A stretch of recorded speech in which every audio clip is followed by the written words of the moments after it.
Muy buenas, soy el pastor Vladi. Este es el estudio del Evangelio según Marcos y hoy veremos el tema de la metamorfosis de Jesús.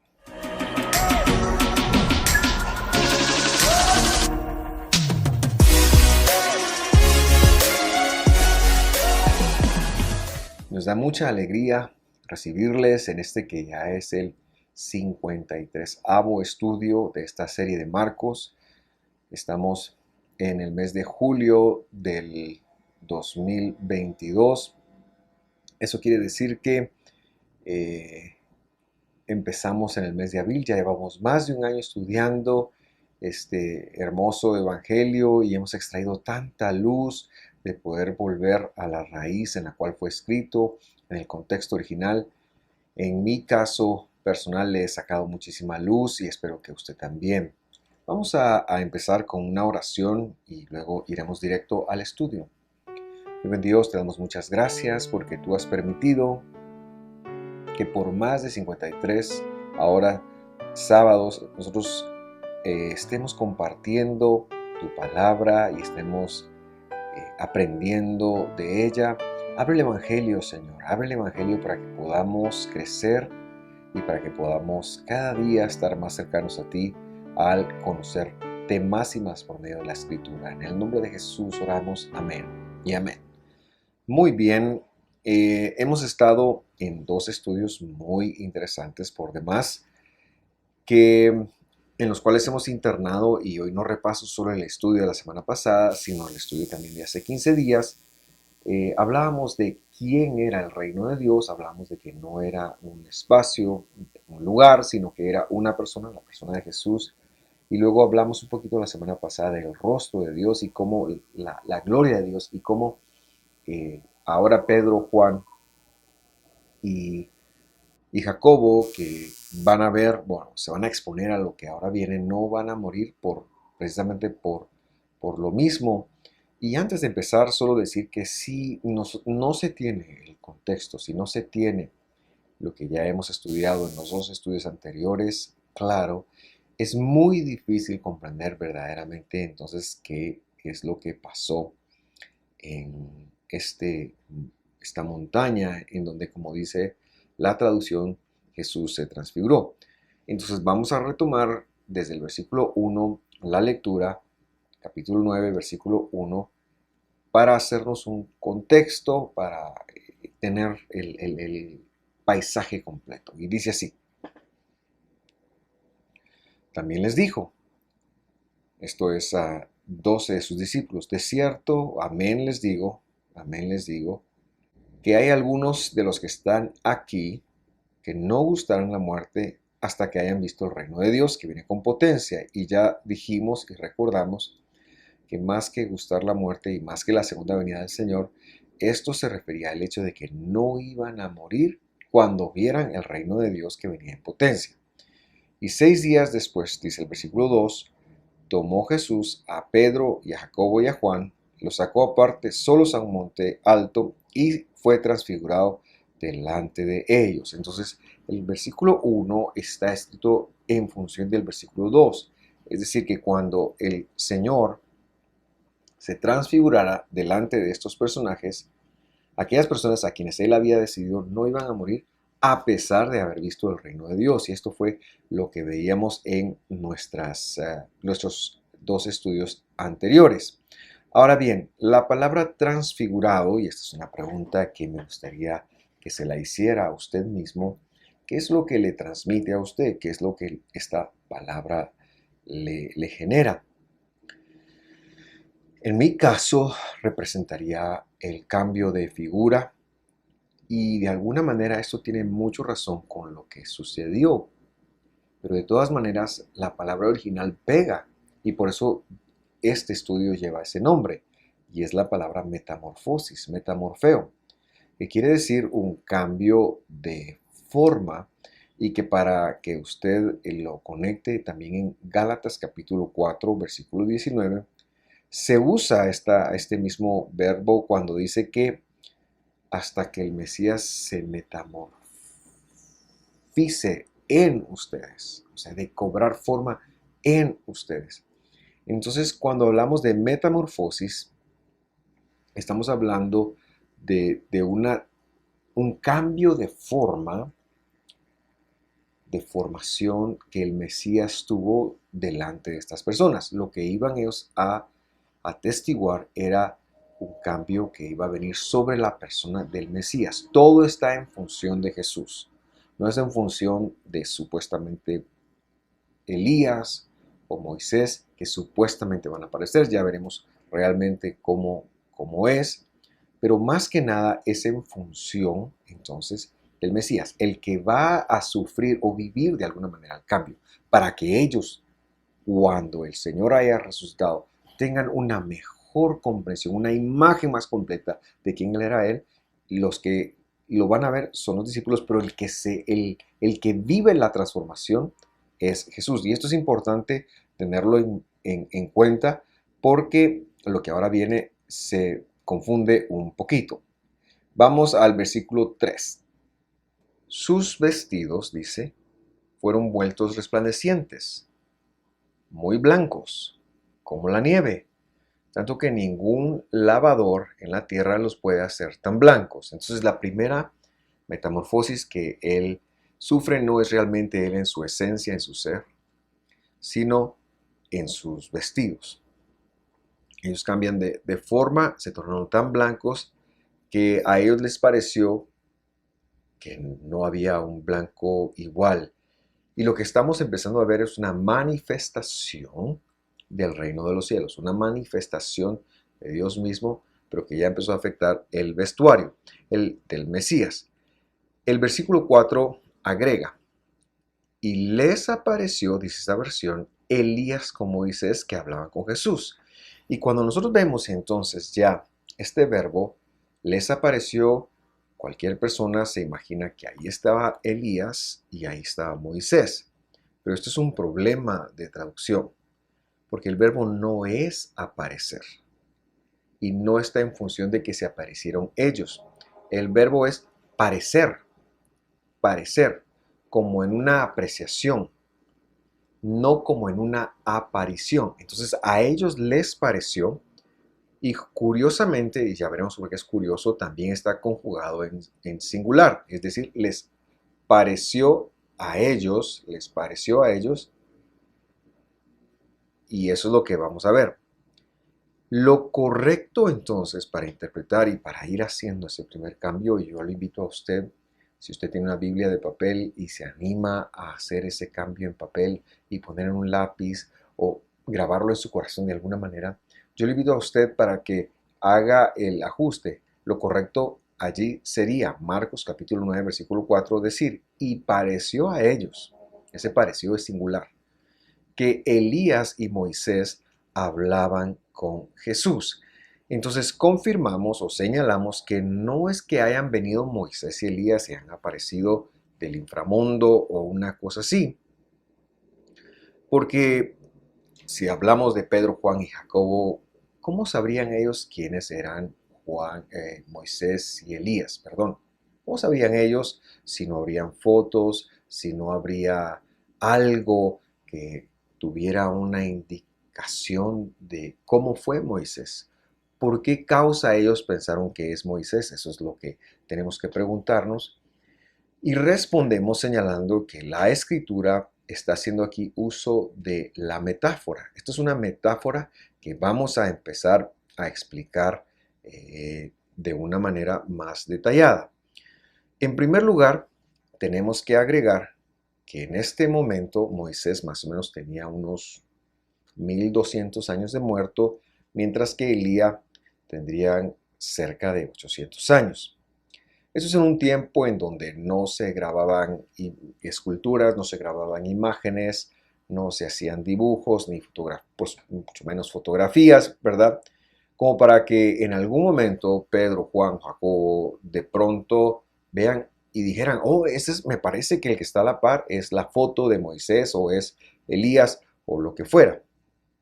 Entonces lo primero que hacemos, siendo consecuente con esta información, es que Moisés es una metáfora de la Torá. En el Israel del primer siglo, y esto está muy documentado en escritos de la Mishnah, se asociaba el cabello blanco con Moisés, ya que él había vivido hasta los 120 años y la escritura señala que su cabello era blanco. En la narrativa paralela de este pasaje en el versículo 17, en el capítulo 17 de Mateo, perdón, se dice que el rostro de Moisés también resplandeció, perdón, que su rostro, refiriéndose al rostro de Jesús, no de Moisés, me aclaro, resplandeció como el sol. Y esto de alguna manera recordaba también a Moisés, que recordará usted, cuando él entraba en la tienda, debía de ponerse un velo al salir porque su rostro irradiaba luz. Con respecto de Elías, entonces también tenemos que agregar que se refiere a sí mismo a una metáfora, pero con respecto de los profetas. Ya en la teología del Israel antiguo se aceptaba que Moisés representaba los primeros 5 libros de la Biblia y que Elías representaba a todos los escritos proféticos conocidos como Nevi'im del Tanaj o de la Biblia hebrea.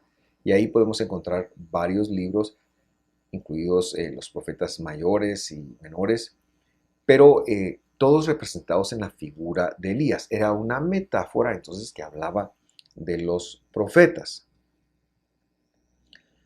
Eh, las vestiduras del Señor blancas, de alguna manera, también se asociaban con Elías, porque cuando él es trasladado de un lugar a otro, la Biblia dice que fue trasladado hacia el cielo, no que traspasó el cielo, pero que fue trasladado hacia el cielo.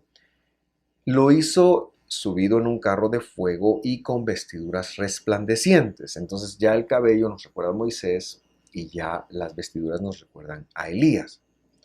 Por esta razón empezamos a decir que estos tres empezaron a suponer que mientras el Mesías cambiaba de forma y su cabello se volvía blanco y sus vestiduras se volvían resplandecientes, ellos que tenían una asociación en mente, es decir, que durante años, al ir a la sinagoga, al escuchar las clases de los maestros antes de Jesús, se mencionaba que Moisés aparecía con cabello blanco y entonces cualquier visión o cualquier sueño con un familiar que tuviera el cabello blanco se asociaba con la Torá, mientras que cualquier sueño, aparición o lo que tuviera que ver, esto es, por supuesto, antes de Jesús, se asociaba y por supuesto también lo es después de Jesús, pero lo que quiero hacer es que en las mentes de los discípulos esto ya era así.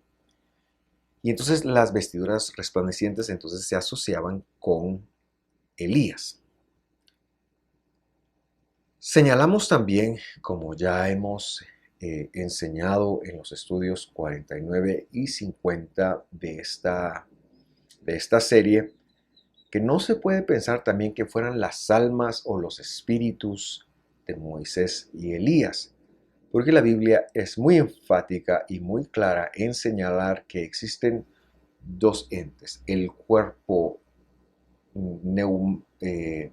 psiquijón o humano o lo que se ve y el cuerpo espiritual, que es el cuerpo incorruptible, pero que ese solo se verá después de la resurrección de los muertos y que señalamos que Moisés está muerto en algún lugar, sus desechos, sus restos, perdón, también están depositados en ese lugar y Dios sabe a dónde lo puso porque también hay una enseñanza en el Evangelio en donde el ángel se está disputando su cuerpo con el adversario y entonces Dios sabe dónde lo colocó, pero está esperando la resurrección igual que Elías, que no es que haya sido llevado al cielo con vida, porque como hemos aprendido ya también, la Biblia lo enseñó, Jesús mismo lo enseñó, nadie ha subido al cielo,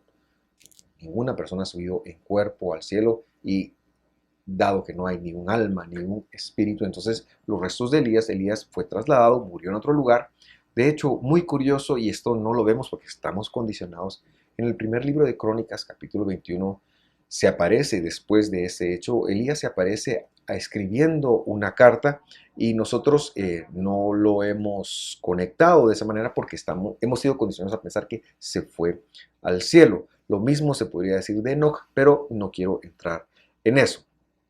Entonces, en último lugar, y antes de hacer una exégesis de esta metáfora, también quiero hablar del verbo. El verbo que traducen como se aparecieron o se les apareció, creo que está en el versículo 3, perdón, el versículo 4. Traducen y les apareció Elías con Moisés. Ahora, en griego, este verbo tendría que aparecer en plural y se aparecieron, tendría que decir Elías y Moisés, pero ahí dice, es un verbo singular y dice, y les pareció a ellos. Es decir, le pareció a Pedro, le pareció a Juan. Ese verbo, hay una circunstancia que es la que este verbo está conjugando, que les pareció a ellos, ¿verdad? Es una apreciación de ellos de que eran, pero no eran. Muy bien, hay un pasaje que es necesario traer a colación para poder interpretar lo que está ocurriendo acá. Y este pasaje se encuentra en Daniel capítulo 7, en donde ya hay una metamorfosis también que necesitamos asociarla con lo que aquí estamos viendo si hemos de entender bien qué es esto de la transfiguración del Señor. En el capítulo 7 de Daniel, pero antes, para darle un poquito de contexto, le comento, se habla de 4 bestias. Un león con alas, que representaba al imperio de Babilonia, un oso, que se refería al imperio medo-persa. La tercera bestia era un tigre o leopardo con 4 cabezas, que representaba al imperio griego. Y en último lugar había una bestia muy horrible, como lo hemos señalado ya en los módulos de discipulado, me parece que es el estudio 9, 8, por ahí, si usted lo quiere consultar. La cuarta bestia. En su mayoría se le ha visto como Roma, pero nosotros señalamos que esta cuarta bestia fue el resultado de lo que ocurrió después de la muerte de Alejandro Magno. Cuando él muere, el imperio griego se divide en 4 espacios o en cuatro imperios separados, y 2 de estos imperios se quedan peleando entre ellos y con la tierra de Israel en medio de ellos. Y de tal manera que Israel vive el efecto sándwich, pero el imperio del norte, siendo altamente corrupto, altamente horrible, y aquí es donde caben esos 10 cuernos y el cuerno que se puso y toda la cosa, eso está mejor explicado en módulos de discipulado. Pero el punto es que se generan varias guerras y esta bestia fue espantosa porque esta bestia irrespetó las costumbres del pueblo. Por primera vez se tiene a un imperio que está tratando de cambiarlos de adentro para afuera. Los demás imperios los habían perseguido, los habían conquistado, pero les habían respetado su forma de ver la vida.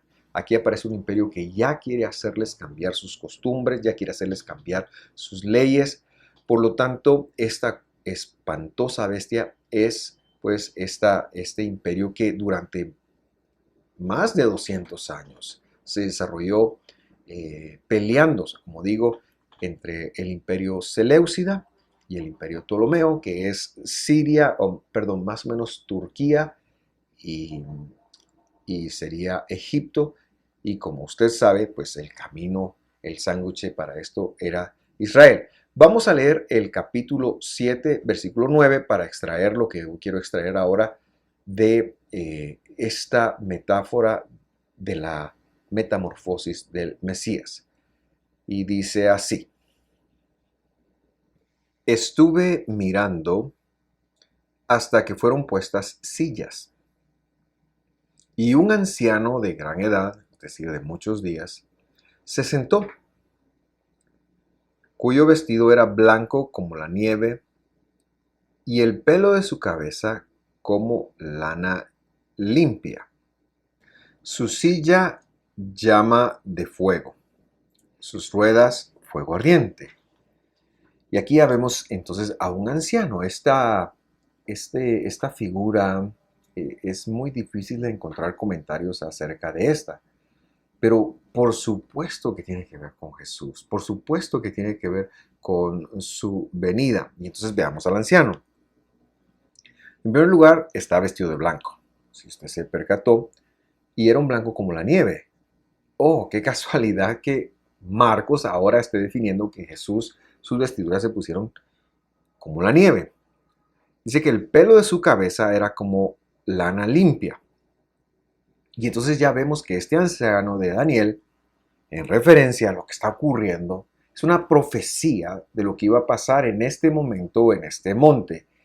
Esta, este pelo blanco entonces se empieza a referir a la Torá, son los primeros 5 libros de Moisés, como usted recordará, y luego dice que su silla era como llamas de fuego, y esto ya es una referencia a la Merkabah. Merkabah es el carruaje que recogió a Elías, y ya tiene que ver con ruedas de fuego ardiente, y esto entonces se refiere a la profecía. Aquí está el anciano, que es una figura de Dios, por supuesto, pero ¿Dios qué es? Dios es la persona de Dios. ¿Qué está contenido en la persona de Dios? Pues su palabra, su Torah y su profecía. Es lo que está incluido en Dios. Por eso es que nosotros no oramos en contra de la Biblia, no oramos en contra de lo que ha dicho, sino procuramos ir primero a ser obedientes porque Dios es su palabra.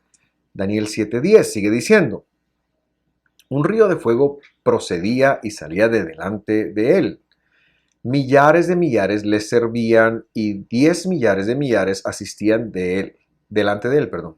El juez se sentó y los libros se abrieron. Y aquí es otra figura entonces de Jesús. Luego el pasaje señala que la cuarta bestia empieza a hacer estragos y que los hizo, especialmente en la tierra de Israel, unos 170, 180 a 145 antes del Mesías, antes de Jesús.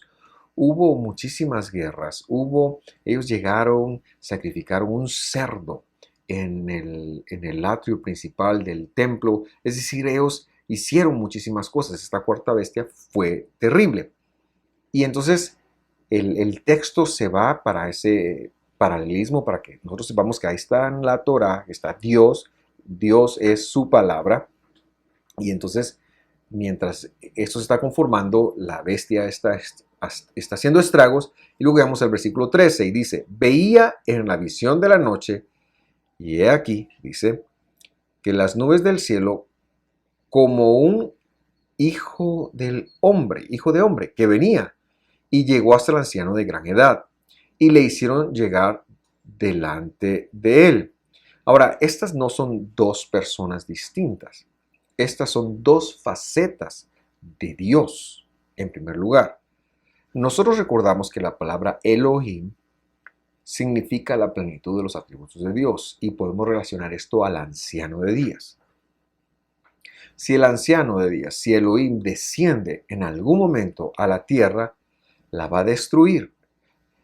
Por eso se tenía que disminuir, y para disminuirse tenía que tomar la forma más pequeña, que es la forma de la semilla, sin dejar de ser Dios.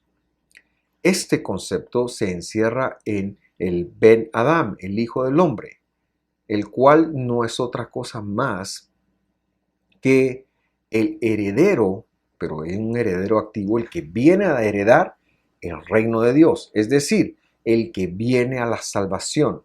El Hijo del Hombre es una referencia a la postura mesiánica, al atributo de Jesús, de venir y de escoger a quién va a dar su salvación.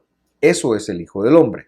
Y entonces este heredero, este Hijo del Hombre, viene a la tierra, se disminuye y toma su papel de Ben Adam. Lo que Daniel está narrando acá, la narrativa de Daniel, tiene que ver con esa representación. Cualquier otra forma de verlo nos deja con dos dioses, un anciano y un hijo.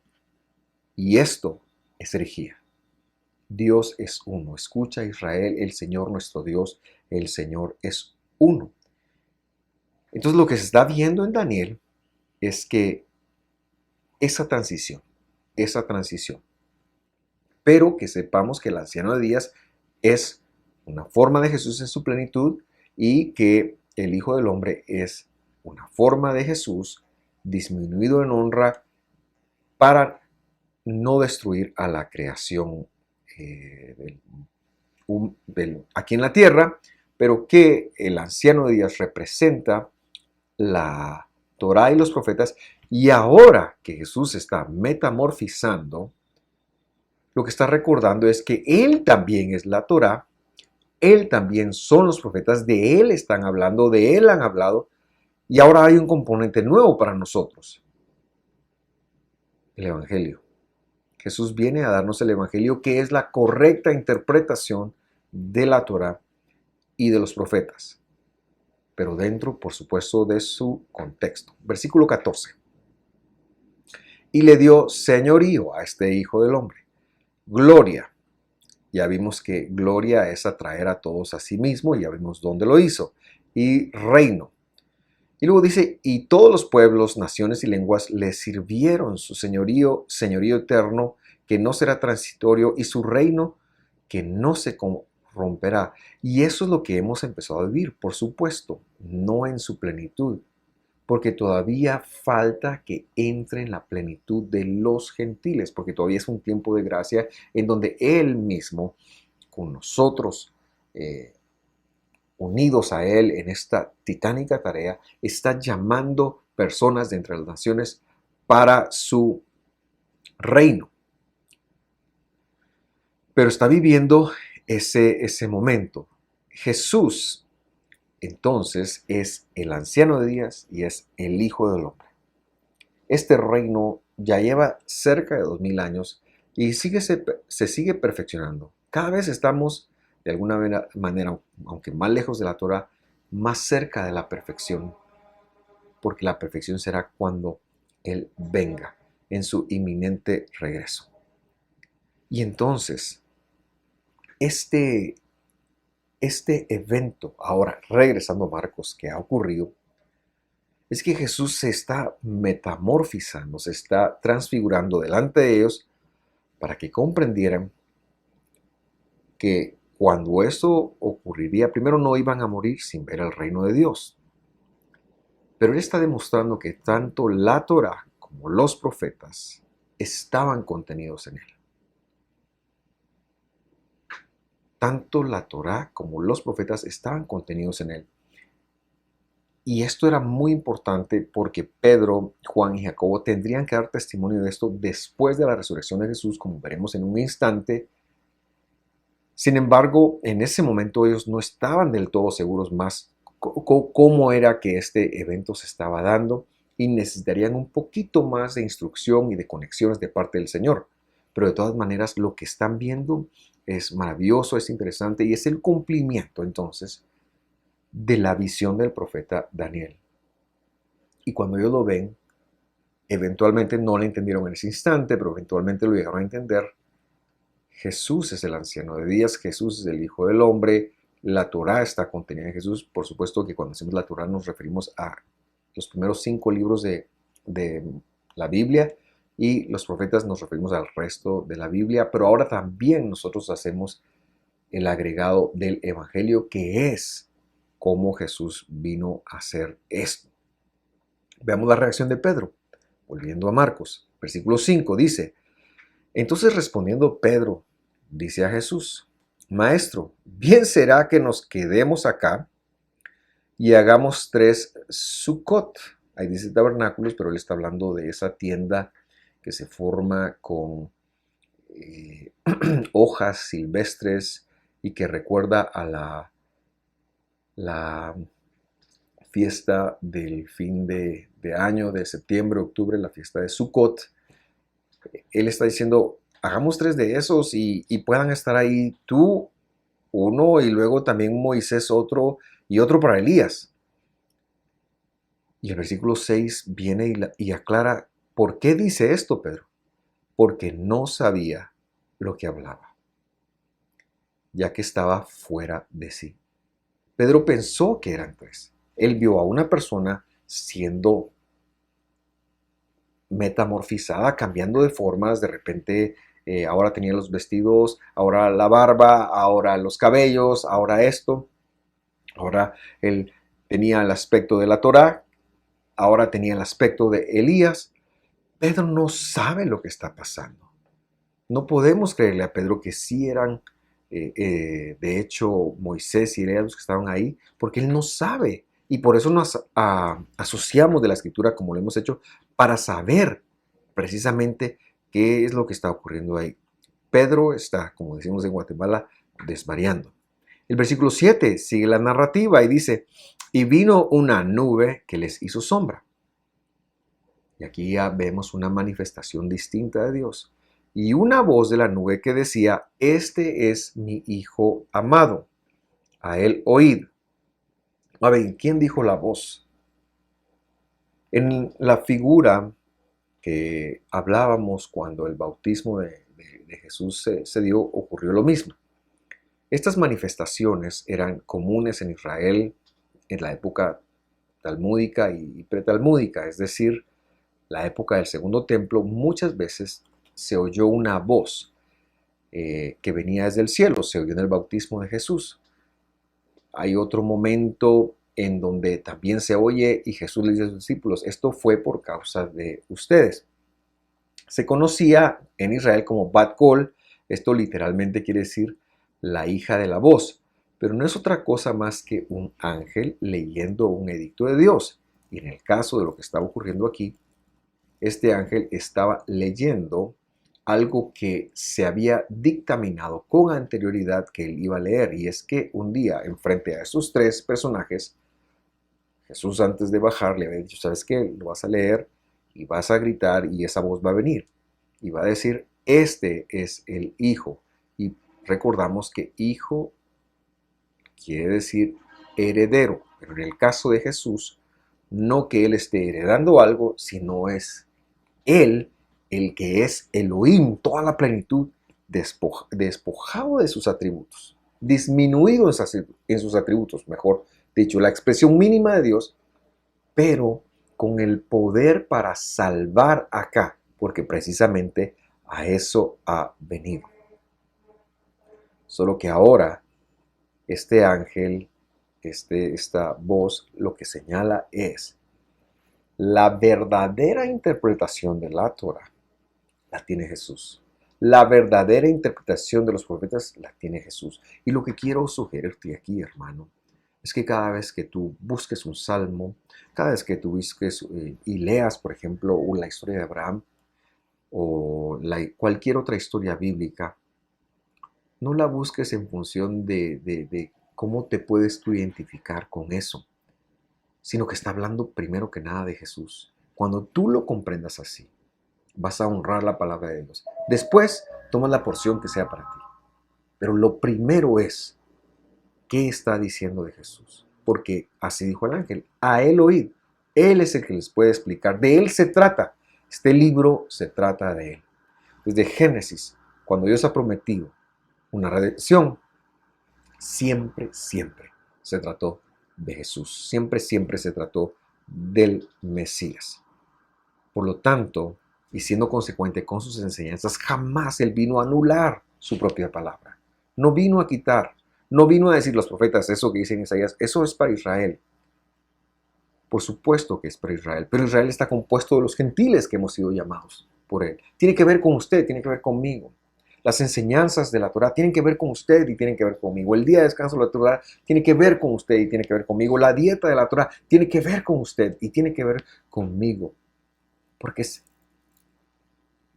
está hablando de alguna de las cosas de Dios y cuando nosotros las ponemos en práctica, estamos comprobando, estamos evidenciando que Dios es sabio. Versículo 8, Marcos 9:8. Y luego dice, de repente no vieron más a nadie consigo, sino a Jesús solo. ¿Qué significa esto? Significa que se terminó la metamorfosis. Significa que no es que hayan visto otras personas ahí porque no hubo nadie más, sino que cesó Jesús de cambiar de formas. Y entonces, cuando eso cesó, ya se calmó y empiezan a bajar. Mire lo que dice el versículo 9. Descendiendo ellos del monte, les mandó que a nadie dijeran lo que habían visto, sino hasta cuando el heredero del reino de los cielos, es decir, el Hijo del Hombre, hubiera resucitado de los muertos. ¿Por qué les dijo esto? Pues porque Pedro estaba fuera de sí, estaba desvariando, porque no habían entendido, porque él se iba a tomar un tiempo para enseñarles. Los últimos 3 estudios, aterrizando esta enseñanza, han estado relacionados, hemos ido paso a paso para interpretar este difícil episodio de la metamorfosis del Mesías. Lo que quiero resaltar más que cualquier otra cosa es que siempre fue Él es la Torá, de Él hablan los profetas, de Él hablan los escritos, de Él habla el Evangelio, se afirma su divinidad. Y seguramente hasta la venida del Espíritu Santo, a estos 3, finalmente todo esto les resaltó y, como decimos en el siglo XXI, les hizo clic. Es decir, les lo pudieron conectar. Jesús es todo. A Él toda la gloria. Jesús es el Dios omnipotente. Jesús es como se le conoce en la versión Reina Valera, Jesús es el Jehová de los ejércitos, que creó el cielo y la tierra, que se disminuyó, que tomó la forma de disminuirse para venir a por usted y para venir a por mí.